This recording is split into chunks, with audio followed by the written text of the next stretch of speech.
Assalamu alaikum, it's Ramzan and let's make some Sabudana ki kheer or tapioca pudding. For that, I have heated up a vessel and I'm adding milk in it.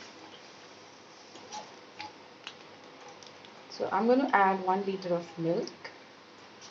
So after adding the milk, I'm going to add in 2 cardamom pods which I've cracked open.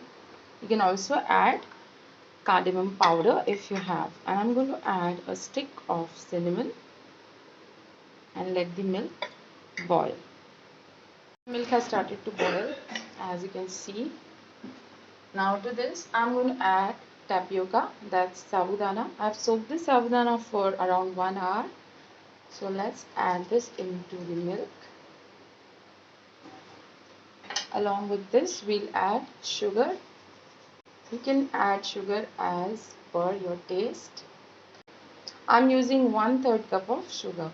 So let this boil nicely and let this kheer thicken.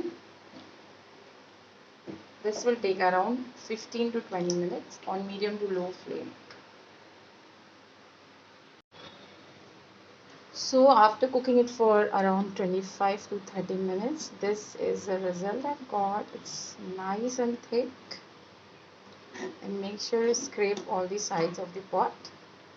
And it's ready to serve. But after serving it into dishes, make sure that you serve it chilled. So I'm going to add some raisins, kishmish, and I'm going to add some chopped almonds.